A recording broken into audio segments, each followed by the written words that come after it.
Добрый день, дорогие зрители. Сегодня я снимаю подкаст вместе с создателями приложения Авдан. Это Мохаммад из Дагестана и предприниматель Алихан Хуранов.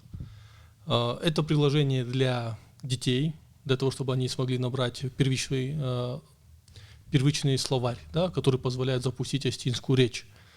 И у меня вопрос такой: у кого возникла идея вообще делать детское приложение? Идея возникла у нас в семье, поскольку есть в семье некоторое количество детей, и необходимость в контенте, в современном контенте для них, она актуальна. То есть мультики, которые переведены на родной язык, преимущественно мультики советского периода, современного контента, современных приложений. Приложений вообще нет, насколько я знаю. Фильмов немного.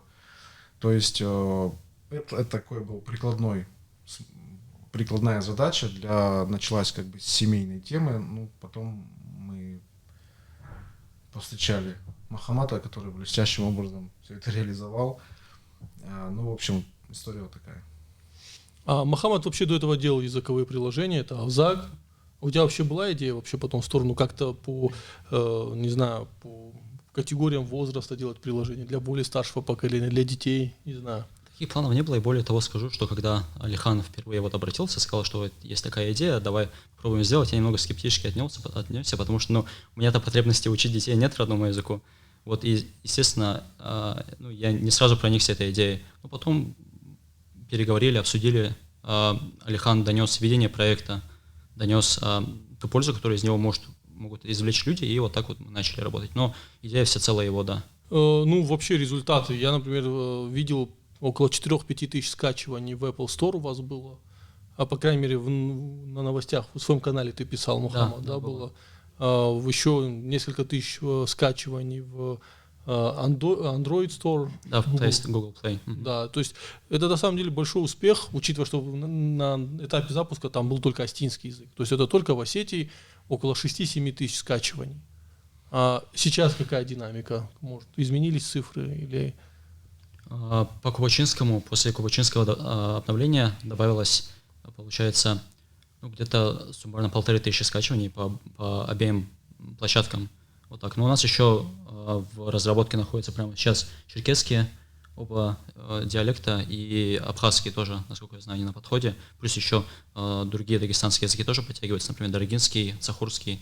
И посмотрим, будем следить. Это приятно, то, что масштабирование, оно успешно прошло. То есть сразу не для одного языка, как точно так же, как и с Авзагом. Сразу мы экосистему формируем, по сути. Мне, например, трудно вспомнить хотя бы одно приложение, которое в себе бы содержало несколько кавказских языков и было бы таким не платформенным, а кросс-народным. То есть и это приложение и так есть.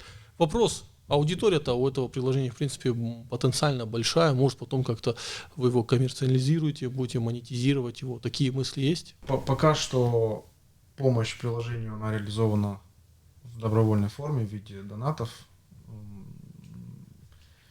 Мы изначально не ставили себе такой цели, то есть это не коммерческий проект.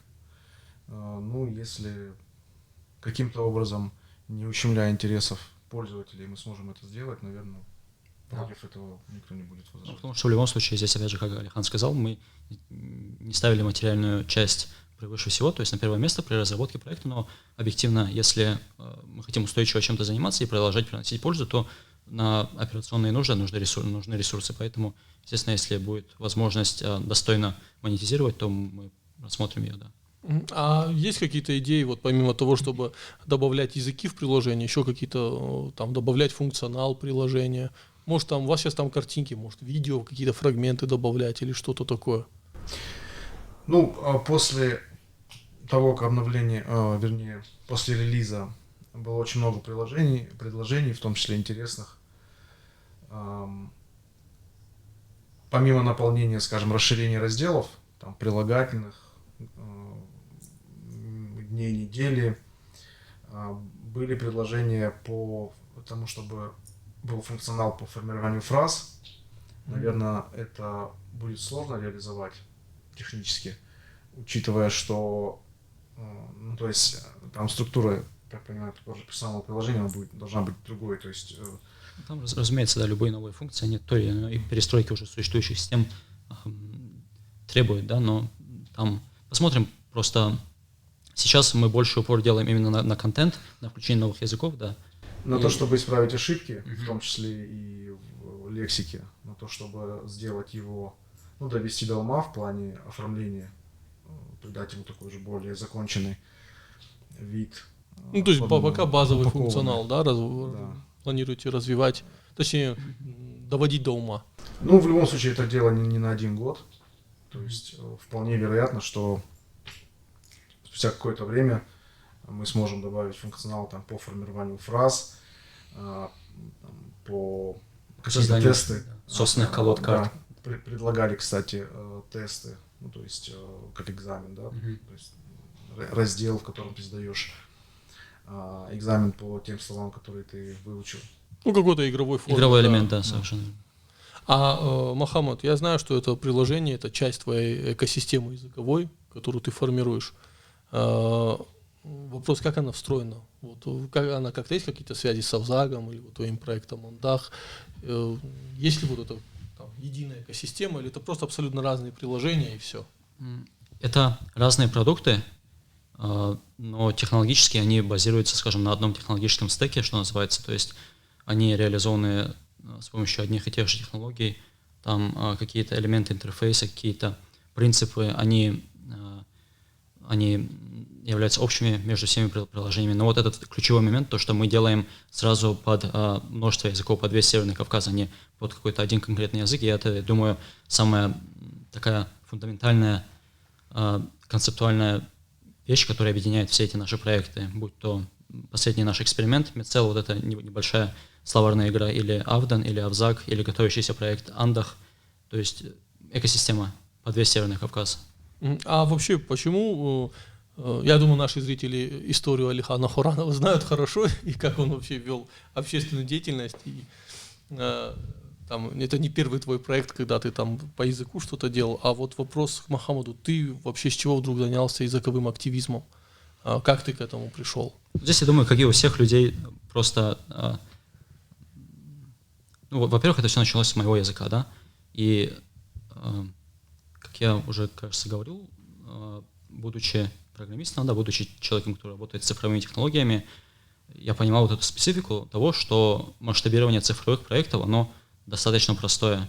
То есть здесь пример того, что вот если у тебя есть рукопись, да, для того, чтобы там рукопись кому-то человеку передать, то есть ее скопировать, тебе нужно было там сидеть раньше, скажем, 100-200 лет назад, и там, где-то, возможно, месяцами, даже, может быть, годами переписывать рукопись. А цифровые технологии, они позволяют вот именно моментально практически, если к ним с умом подойти, включать разные языки. И вот так вот, ну, будучи дагестанцем, да, Дагестан — это вот языковая экосистема, по крайней мере, в своей традиционной форме. Это место, где человек, помимо своего родного языка и помимо там где-то кумыкского, где-то аварского, как языки торговли, знал еще языки своих непосредственных соседей. То есть это была вот такая вот языковая экосистема. И, конечно, сразу же, помимо своего родного языка, я там начал задумываться, да, как можно другие тоже потянуть. Ну, потому что здесь очевидно, что исчезание других языков, оно нанесет урон и соседним языкам.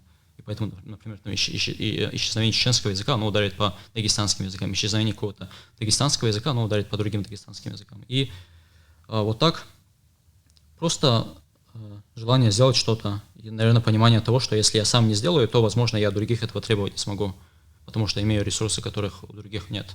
Ну, это просто довольно нетипично, что молодой парень, там, который работает в IT-секторе, учится в этом направлении, вдруг первое, о чем люди думают, это создать какое-то там приложение, таймкиллер, и на нем заработать деньги, а не то, чтобы создать языковое приложение, которое довольно сложно монетизировать, но при этом оно очень трудоемкое, поскольку тебе надо не только в IT разбираться, тебе надо еще в лингвистику погружаться, ну, скажем, не самая простая наука для человека. Да, есть такой момент, но вот когда люди говорят, например, вот как ты сказал, сделать приложение, люди же думают о материальной выгоде, то есть я что хочу сказать, нужно пытаться сломать этот стереотип того, что вот языки, они такие, наши кавказские языки, это кухонные языки или языки поля, там каких-нибудь сельхозработ. Если мы будем скрещивать наши языки с высокими технологиями и будем, более того, добиваться проектов, которые будут как-то монетизироваться успешно, и будут использовать наши языки, то это, я думаю, некую волну поднимет проектов. То есть люди осознают, что языки — это что-то, на чем можно делать, ну, скажем, профит. Поэтому посмотрим. Как раз-таки Андах, 4-й проект, можно сказать, нашей экосистемы, он, ну, мы пытаемся его сделать именно с коммерческим, скажем, придать ему коммерческую сторону. Да. Такой вопрос. Я-то ответ знаю, но для наших зрителей я хочу, чтобы они слышали. Вот каким образом предприниматели Северной Осетии и дагестанец из Кайтага, который учится в Иннополисе в Татарстане, где вы пересеклись? Мы пересеклись в чате. В кабардинском чате, да? Да. Ну там, да, в чате, в Телеграме, Да. не знаю, как это сказать. Ну вот просто, что такое глобализация, да, там осетины и кайтагис пересеклись в кабардинском чате. Да. Ну, в черкесском, вернее. Да, в черкесском. Так и живем. Так и живем. Ну, помимо этого, то есть вот и ты озабочен вопросом языком, для тебя это имеет вот именно практический смысл, учитывая, что ты отец, у тебя дети, вот ты пытаешься отвоевать их у вот этого глобального тренда, у глобального сообщества, когда там просто дети смотрят на английском видео, да, там на русском видео. И вопрос, помимо того, чтобы там создавать приложение, ты видишь еще какой-то способ для детей ну, сформировать языковую среду? Или вот IT это сейчас самый эффективный способ продвижения языка? Ну, я, наверное, скажу вещь не очень оптимистичную, это будет часть моего ответа, и она заключается в том, что нужно реально понимать, с чем мы имеем дело, и реально ставить перед собой какие-то задачи. Ожидать того, что примеров того, что какой-то народ, скажем, утратив практику документооборота, как у нас тема часто поднимается, документооборота, общественной деятельности на родном языке, возвращался к этой практике, этих примеров, ну там, один, наверное, да, может быть, еще... Ты про Израиль? Да, может быть, еще напрячься и что-то еще вспомнить подобное, но таких примеров практически нет. Поэтому для меня главное сделать так, чтобы у моих детей язык оставался маркером самоидентификации, культурным маркером, историческим маркером, чтобы какой-то базовый набор слов, базовый набор фраз, которым обмениваясь со своими соотечественниками за рубежом, которые живут, там, родились за рубежом или которые никогда друг друга не видели, чтобы такой сформировать в них корпоративный дух, скажем так. Ну, то есть знание языка это становится не способом там познания, К сожалению, наук, да. а какой-то элитарный фактор. К сожалению, так. И это вот реальная задача, которая, ну, скажем, перед моей семьей стоит. И в этом смысле IT это, ну, в целом, да, инструменты, которые дает интернет, дает там гаджеты, мобильные телефоны, приложения. Это самый действенный инструмент, поскольку это интересно всем. Детям. В том числе. В том числе, да. Махамад, а я хотел все-таки тебя спросить, ты представитель маленькой народности в Дагестане, да? Кайтагец, мог бы ты коротко рассказать, как у вас обстоит ситуация с родным языком? Там, изучается ли он в школах, издаются ли книги на нем, ну, какая-то работа ведется языковая? Это немного сложный вопрос для тех, кто, возможно, не знаком с языковой и, скажем, этно-языковой политикой Дагестана. И там есть много таких моментов, о которых, наверное, не хотел бы говорить, чтобы слишком не погружаться вот в тот период, который уже прошел окончательно, к которому мы никогда не возвращаемся, и более того, как бы уже и не у кого спросить, вот как это было на самом деле. То есть многое из того, что произошло, оно вот произошло, и я не совсем понимаю, почему так стало, но вот имеем, что имеем. Значит, насчет языка, к сожалению, нет. Но мы должны понимать, что такое Дагестан. Дагестан — это не Осетия, да, и даже не Кабардино-Балкария. Дагестан — это Кавказ в Кавказе.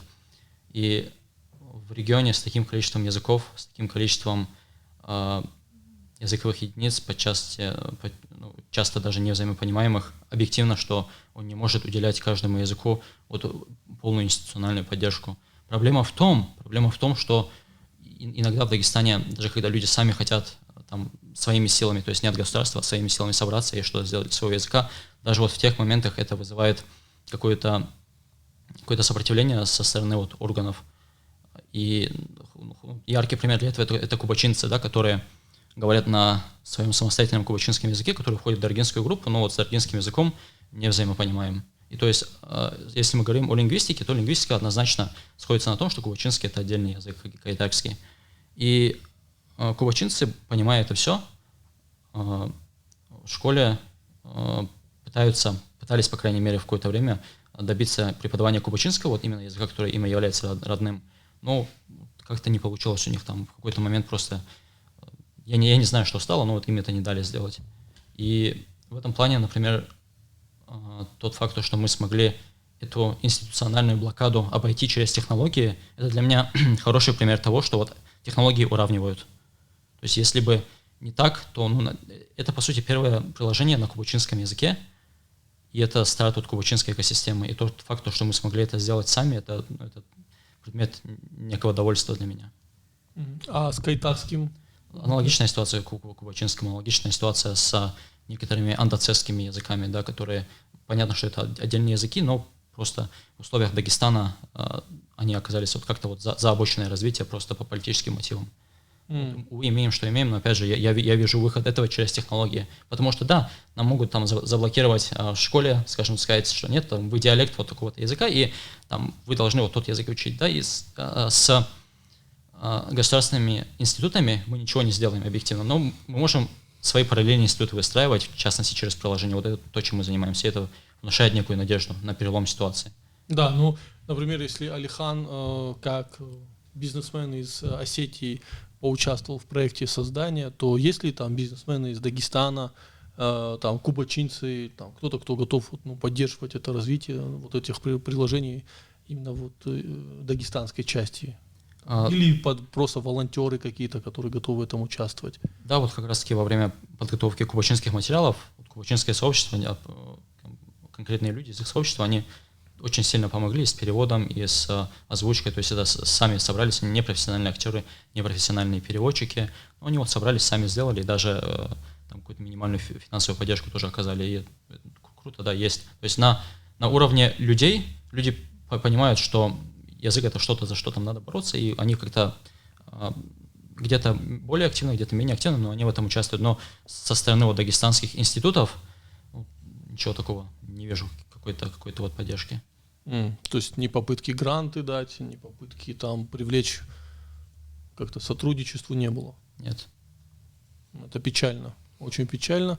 А помимо, хорошо, дагестанцев, Астин, там сейчас готовится вот черкесский релиз, да? Да. А там чеченцы, ингуши, абхазы как-то, людей пишут, которые там, вот мы тоже хотим поучаствовать. Ну вот как раз... Да. Абхазы уже сделали озвучку, перевод, озвучку, то есть в ближайшем обновлении будет абхазский, черкесский и, возможно, если успеет, еще цахурский. А войнахские языки? Просто войнахов много, и поэтому удивительно, что с их стороны как бы. Потянутся, наверное, да. Мы, те, кто нам пишет, с другой стороны, учитывая, пока... что войнахские у них нету, учитывая, насколько там моноэтничность, насколько они говорят внутри своих республик на языке, у них, наверное, страха потери языка точнее нету такого. Поэтому, возможно, им такие приложения не очень интересны. Это, дорогие зрители, была такая, может быть, вторая презентация приложения Avdan. Объясню почему. Ребятам пришлось перезаливать приложение в Apple Store. И сейчас там статистика обнулилась. Я хотел бы видеть, чтобы там были тысячные скачивания, миллионные скачивания. Вот, ссылка на это приложение будет под этим видео. Обязательно просто скачайте это приложение и дайте в руки ребенку, вы увидите, как он быстро начнет поглощать эти слова и ими пользоваться, потому что там очень крутые картинки, там очень прикольная озвучка. Озвучивал конкретно один наш друг, дигорский диалект, это Ирлан Зураев, у него, в принципе, голос прикольный. Вот, поэтому пользуйтесь приложением, и если у вас есть желание как-то поучаствовать в этом, помочь Махамаду в его борьбе за языки Кавказа, то вот вы можете, как Алихан Хуранов, тоже подключиться, оказать финансовую поддержку, или же как волонтер помочь с озвучкой, составлением словаря или картинок. Алихан, ты же сам лично фотографии, да, делал, подбирал для приложения? Подбирали, да.